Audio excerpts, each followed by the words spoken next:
Good afternoon, good evening. I am Patrick D. McCoy, and it is certainly an honor and a privilege to bring greetings on the occasion of the 10th anniversary of the Coalition for African Americans in the Performing Arts, whose motto is what?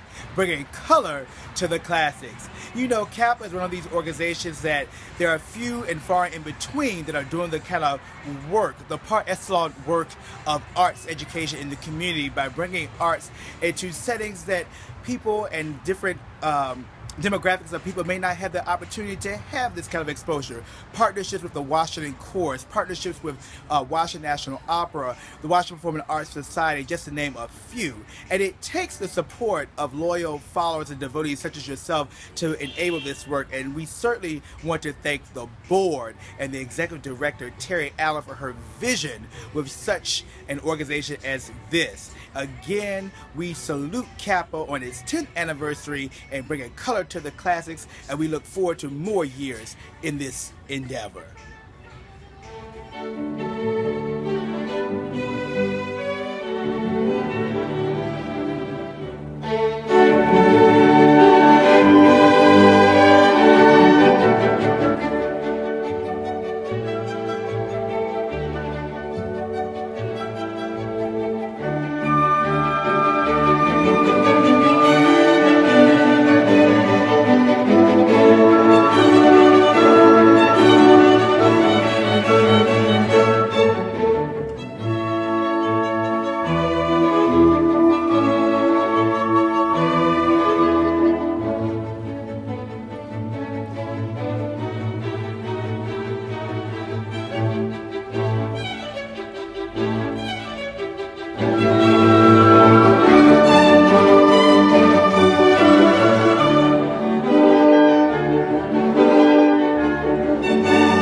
Bringing color to the classics.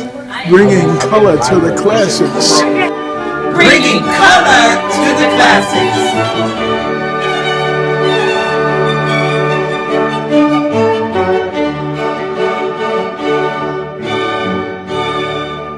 Bringing color to the classics.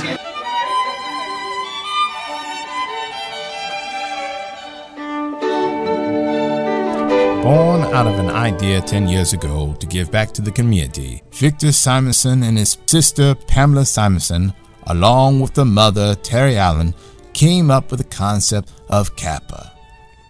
It was just an idea back then, when the siblings were on the cusp of their classical music careers, but they were determined to help other young people yearning to study classical music in any way they could.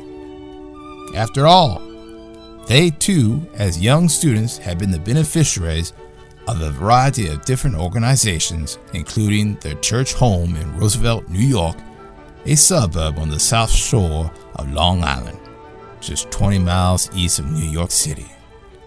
While at the same time, the trend of the African American community has been to embrace different musical art forms such as gospel, R&B, jazz, and hip-hop.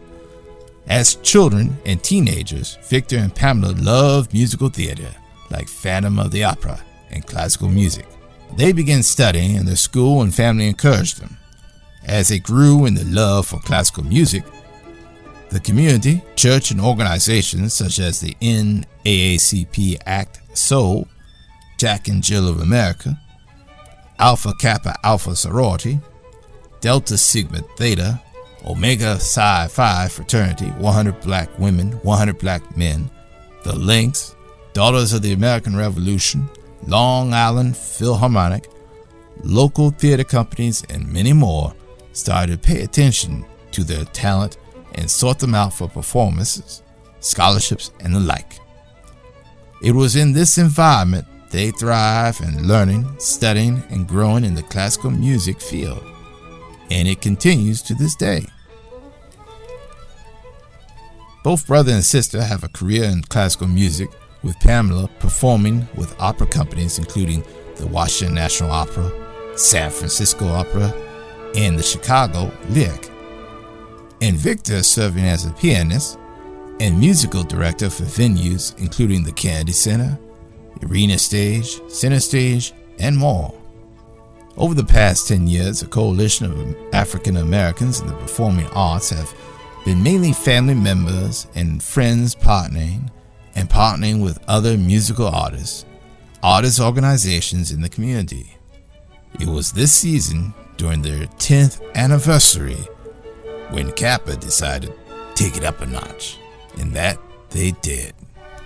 CAAPA is struggling to make their presence known in the community with creative and innovative programming geared towards attracting a diverse audience.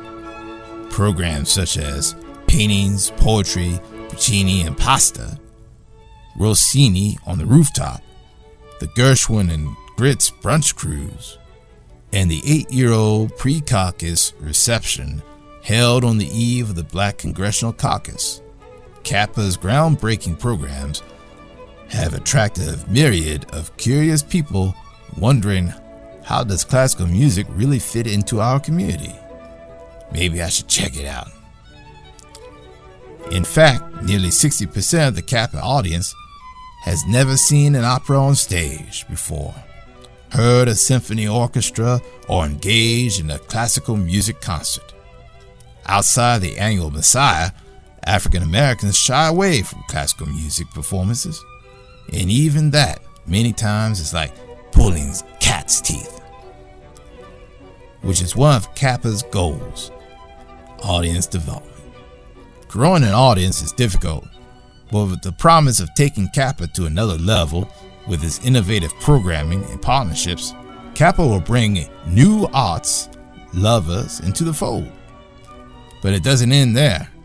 CAAPA hopes to develop their intensive 5-point program, which is also the first letters of the acronym CAAPA, with C for community outreach, A for arts education, A for audience development, P standing for performance opportunities, and the last A for arts partnerships. Statistically, only 4% of opera companies and symphony orchestras hire African Americans to perform, growing only 1% in the last 10 years, but the hope is it is growing. CAAPA recognizes that if they can get someone to attend an informal event such as the popular Gershwin and Grits brunch cruise and see and hear a classically trained African American up close and personal, we would more likely spend the money to attend an opera to see them perform. Thus, opera companies would be likely to hire African American classical musicians and, like the Lion King, hire black performers. The circle of life continues. In this case, the music circle. CAAPA is aggressively pursuing other means to bring color to the classics in a way that will make its mark on the industry. We can do this. We can make a difference. We can continue bringing color to the classics. Bringing color to the classics.